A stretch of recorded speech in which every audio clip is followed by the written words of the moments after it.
మోడీ నాయకత్వాన్ని బలపరుస్తూ గ్రామాన కాషాయ జెండా ఎగరవేస్తామని, రాబో అసెంబ్లీ ఎన్నికల్లో గోల్కొండ ఖిలాపై కాషాయ జెండా ఎగరేస్తామని గద్దె భూమన్న స్పష్టం చేశారు. డిచ్పల్లి మాజీ ఎంపీ గద్దె భూమన్న బీజేపీ రాష్ట్ర కార్యవర్గ సభ్యులుగా నియమితులైన సందర్భంగా మీడియా సమావేశం నిర్వహించి మాట్లాడుతూ గత కొన్ని సంవత్సరాలుగా పార్టీకి చేస్తున్న కార్యక్రమాలను పరిగణలోకి తీసుకుని రాష్ట్ర కార్యవర్గ సభ్యుడిగా తనకు అవకాశం కల్పించిన రాష్ట్ర అధ్యక్షుడు రామచంద్రరావు, ఎంపీ ధర్మపురి అరవింద్, ఎమ్మెల్యేలు రాకేష్ రెడ్డి, ధన్పాల్ సూర్యనారాయణ, జిల్లా రథసారథి దినేష్ కులాచారి, పసుపు బోర్డు చైర్మన్ పల్లె గంగారెడ్డి, జిల్లా పదాధికారులకు, మండల పదాధికారులకు ప్రత్యేక ధన్యవాదాలు, కృతజ్ఞతలు తెలిపారు. తెలంగాణలో 2 సంవత్సరాల కాంగ్రెస్ 6 గ్యారంటీలు 420 హామీలతో అబద్దాలు చెప్పి అధికారంలోకి వచ్చిన కాంగ్రెస్ పార్టీ ఒకసారి ఆత్మ పరిశీలన చేసుకోవాలన్నారు.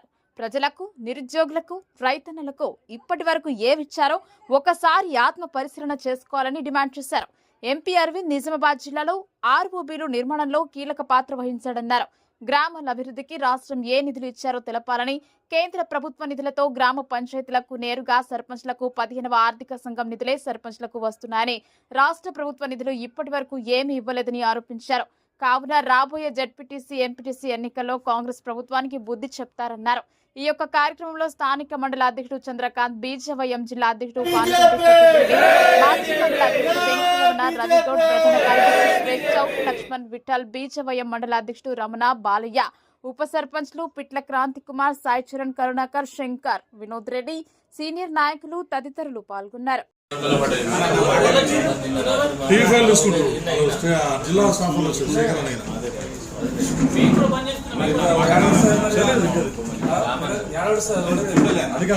వాళ్ళు వీడియోస్ వాళ్ళు ఊరు అనుకున్నారు.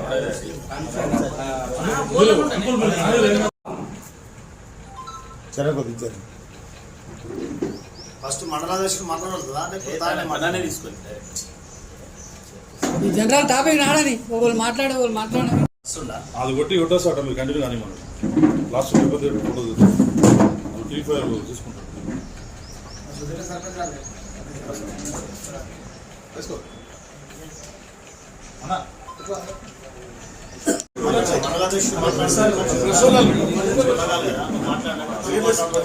జై శ్రీరామ్, జై మాతరం, మాతరం మాతరం, వందే మాతరం, భారత్ మాతా కీ జై, భారతీయ జనతా పార్టీ జిందాబాద్, జై శ్రీరామ్, భారతీయ జనతా పార్టీ జిందాబాద్, భారతీయ జనతా పార్టీ జిందాబాద్, మాతరం మాతరం, వందే మాతరం, మాతరం మాతరం, వందే మాతరం, భారత్ మాతా కీ జై.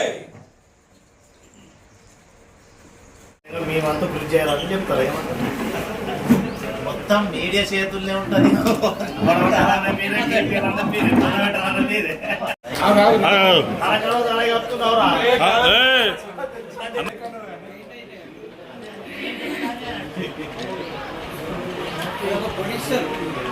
బీజేపీ జిందాబాద్, సాల్వ తీసుకో.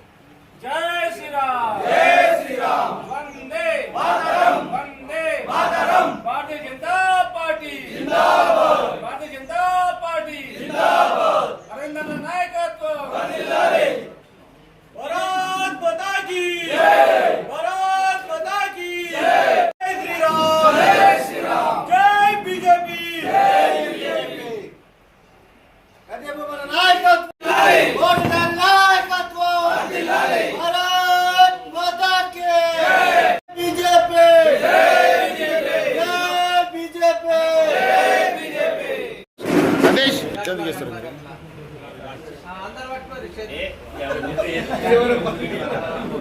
అందరు సన్మానించి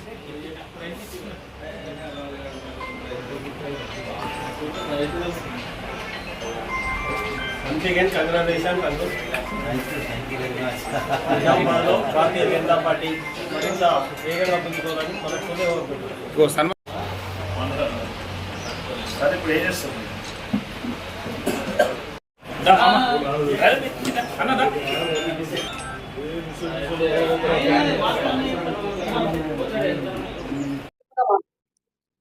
జై శ్రీరామ్. మరి భారతీయ జనతా పార్టీ కార్యకర్తగా గత కొన్ని సంవత్సరాల నుంచి భారతీయ జనతా పార్టీ జిల్లా సెక్రటరీగా మరియు జిల్లా ఉపాధ్యక్షుడిగా అలాగే పార్లమెంట్ కన్వీనర్గా సాగుతూ మరియు నాపై రాష్ట్ర అధ్యక్షులు నన్ను గుర్తించి నాకు రాష్ట్ర కార్యవర్గ సభ్యుడిగా నిన్ననే ప్రొద్దున నియమించడం జరిగింది. అందుకు మరి రాష్ట్ర అధ్యక్షులు రామచంద్రరావు గారికి ప్రత్యేకంగా ధన్యవాదాలు తెలియజేస్తున్నాను. అలాగే రాష్ట్రలో ఉన్నటువంటి పార్టీ శ్రేణులందరికీ కూడా నేను ప్రత్యేకంగా ధన్యవాదాలు తెలియజేస్తున్నాను. అలాగే ముఖ్యంగా నాకు కార్యవర్గ సభ్యుడు కావాలని పట్టుబట్టి మరి గత కొన్ని రోజులుగా ఖచ్చితంగా సీనియర్ నాయకుడైనటువంటి గద్దె భూమన్న డిచ్పల్లి మండలంలో ఉన్నాడు కాబట్టి గద్దె భూమన్నకు రాష్ట్ర కార్యవర్గ సభ్యుడిగా ఇవ్వాలని గత కొన్ని రోజులుగా పట్టుబట్టి మరి నిన్న డిక్లేర్ చేయించినందుకు ప్రత్యేకంగా మన పార్లమెంట్ సభ్యుడైనటువంటి అరవింద్ అన్న గారికి నేను ప్రత్యేకంగా ధన్యవాదాలు తెలియజేస్తున్నాను. అలాగే ఇక్కడ ఉన్నటువంటి అర్బన్ ఎమ్మెల్యే ధన్పాల్ సూర్యనారాయణ గారికి కూడా, అలాగే ఆర్మూర్ శాసనసభ్యులు పైడి రాకేష్ రెడ్డి గారికి, మరియు నా సోదరుడైనటువంటి జిల్లా రథసారథి జిల్లా అధ్యక్షుడు కూడా నాకు గత కొద్ది రోజుల నుంచి నీకు కూడా నేను లెటర్ రాశాను, స్టేట్ బాడీకి రాశాను, నీకు ఖచ్చితంగా రాష్ట్ర కార్యవర్గ సభ్యుడు వస్తుందని చెప్పి గత కొద్ది రోజుల నుంచి కూడా చెప్పుకుంటూ వచ్చి మరి నిన్ననే డిక్లేర్ చేసినటువంటి నా సోదరుడు దినేష్ కులాచారి గారికి కూడా నేను ప్రత్యేకంగా ధన్యవాదాలు తెలియజేస్తున్నాను. అలాగే మరియు మన జాతీయ పసుపోర్ట్ చైర్మన్ అయినటువంటి మన పల్లె గంగారెడ్డి గారికి కూడా ఆయన చొరవతో కూడా కొద్దిగా చేసిండు కాబట్టి ఆయనకు కూడా పల్లె గంగన్నకు కూడా ప్రత్యేకంగా నేను ధన్యవాదాలు తెలియజేస్తున్నాను. అలాగే మరియు ఇక్కడ ఉన్నటువంటి నాతోని వచ్చినటువంటి నిన్నటి నుంచి కూడా సోషల్ మీడియా ద్వారా అలాగే ఫోన్ల ద్వారా తెలుసుకున్న తర్వాత నా దగ్గరికి వచ్చి మరి ఇక్కడ ఉన్నటువంటి డిచ్పల్లి మండలి కానీ, ఇందాలవై మండలి కానీ, దరపల్లి మండల వాసులు కానీ, కార్యకర్తలు, మండల అధ్యక్షులు మరియు అలాగే వివిధ మోర్చాల అధ్యక్షులు కూడా వచ్చి నాకు సన్మానించిన వాళ్ళందరికీ కూడా ప్రత్యేక ధన్యవాదాలు. అలాగే మరి ఈ రోజు కూడా ప్రెస్ మీట్ ఉండనగానే ఇక్కడికి మరి మన మండల ప్రెసిడెంటు మండల రథసారథి చంద్రకాంత్ గారు, జనరల్ సెక్రటరీ సురేష్ గారు, అలాగే మాజీ మండల అధ్యక్షుడు రవి గారు, అలాగే మాజీ మండల అధ్యక్షుడు వెంకటరమణ గారు, అలాగే రవి గారు, ఇక్కడ ఉన్నటువంటి పార్టీ శ్రేణులందరూ కూడా నా మీద దయదలిచి వచ్చిన వాళ్ళందరికీ కూడా నేను ప్రత్యేకంగా ధన్యవాదాలు తెలియజేస్తున్నాను. అలాగే మరి వినోద్ గారు కూడా చెప్పంగానే మన వినోద్ కూడా అన్ని విధాల ఎప్పుడు కూడా ఏ పని ఉన్నా చెప్పినా కానీ అలాగే ఇక్కడికి వచ్చి ఏదున్నా సమస్యలు ఉన్నా కానీ తీరుస్తాడు.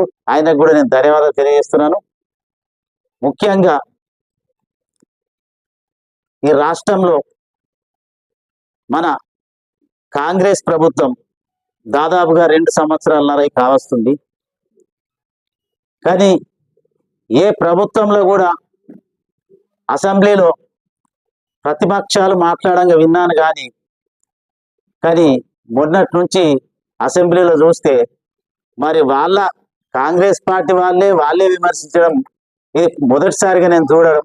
మన భారతదేశంలో 6 గ్యారెంటీలు ఎక్కడ పోయినాయి, 420 హామీలు ఎక్కడ పోయినాయి, ఇప్పటి వరకు కూడా 6 గ్యారెంటీల పేరు లేదు, 420 హామీలది పేరు లేదు ఎక్కడ చూసినా. మళ్ళా రేపు గ్రామ సభలని పెట్టుకున్నాడు. ఈ గ్రామ సభలను దేనికైనా పెట్టుకున్నారు, మీరు దేనికోసం పెట్టుకున్నారు, మీరు ఏం చేసిందని పెట్టుకున్నారు, మీరు చేసింది ఏదైనా ఫలితం చూపించి పెట్టుకోరు కదా, మీరు ఏం చేసిరని పెట్టుకుంటున్నారు. రేపు గ్రామ పంచాయతీలకు ఏం నిధులు ఇచ్చిరని ఇప్పటి వరకు మీరు పెట్టుకున్నారు.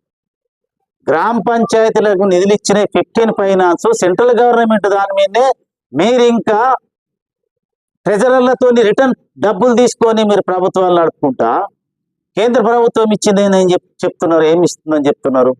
మరి రేపు ఏమున్నదని పెట్టుకుంటున్నారు మీరు గ్రామ పంచాయతీలల్లో? సర్పంచులకు ఏమి ఇచ్చిండ్రు మీరు, ఉప సర్పంచులకు ఏమి ఇచ్చిండ్రు, వార్డు మెంబర్లకు ఏమి ఇచ్చిండ్రు అని పెట్టుకుంటున్నారు మీరు.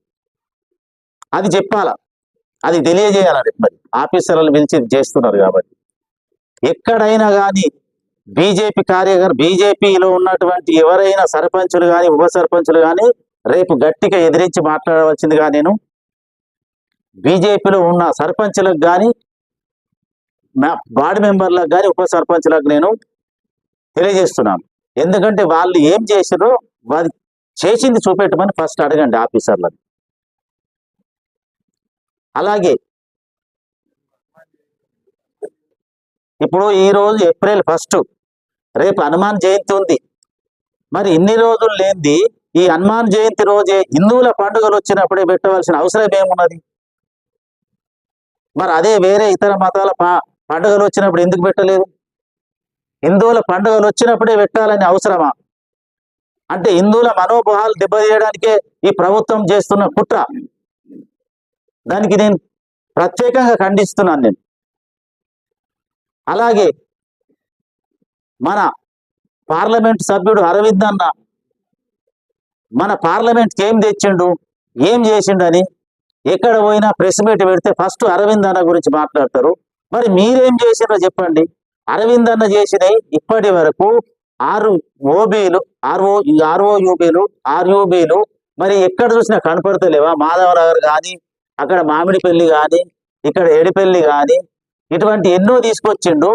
ఇంకా ఆర్ఓబీలు కావాలని బీపూర్ తాండా గురించి కానీ, ఇక్కడ డిచ్పల్లి గన్పూర్ వెళ్ళి ఇక్కడ తెలంగాణ తల్లి విగ్రహం దగ్గర నుంచి కానీ లెటర్లు ఇచ్చి మొన్న 3 రోజుల క్రితం కూడా రైల్వే మినిస్టర్తో కూడా మాట్లాడాడు ఢిల్లీలో.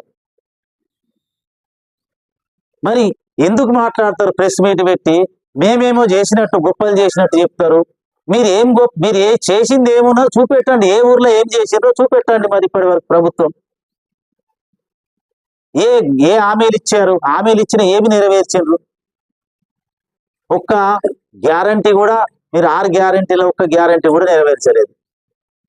రోజు డబ్బా కొట్టుకోవడం తప్ప ఇంకేమీ లేదు. మరియు రాబోయే కాలంలో అతి కొద్ది రోజుల్లో మరి ఇప్పటి వరకైతే పెడతా సర్పంచులు పెడతా 2 సంవత్సరాల తర్వాత పెట్టిండు. ఇప్పుడు కొద్ది రోజుల్నే మరి ఎంపీటీసీలు, జెడ్పీటీసీలు రాబోయేది ఎలక్షన్ రాబోయేది ఉందని చెప్తున్నారు. ఒకవేళ మరి ఎందుకు వెనుకకొస్తుండో, మరి మేము గెలము కాంగ్రెస్ వాళ్ళంతా గెలిచే పొజిషన్లో లేరు అనుకుంటుండా, మరి ఎందుకు పెడతలేడు అర్థమైతలేదు.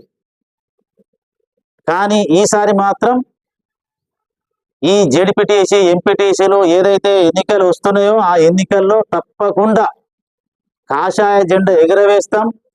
కాషాయ జెండా ప్రతి గ్రామంలో ఎగురుతుందని నేను ప్రత్యేకంగా నాకు ఈ రాష్ట్ర కార్యవర్గ సభ్యుడు ఇచ్చిన పెద్దలందరికీ కూడా ధన్యవాదాలు తెలియజేస్తూ, నేను ప్రతి ఒక్క ఎంపీటీసీకి కానీ సర్పంచ్కి కానీ ఎటువంటి కార్యకర్తకైనా నేను వాళ్ళకు ఎల్లప్పుడూ ఎన్నింటి ఉండి నేను వాళ్ళకి ఎటువంటిది ఏది కావాలనుకున్నా కానీ ప్రతి గ్రామానికి వెళ్ళి నేను తప్పకుండా వాళ్ళకు ఏది ఉన్నా కానీ నేను నెరవేరుస్తానని ఈ సందర్భంగా మీకు ప్రెస్ మీట్గా ముందడని చెప్తున్నా. బీసీలకు అన్యాయం జరుగుతుంది.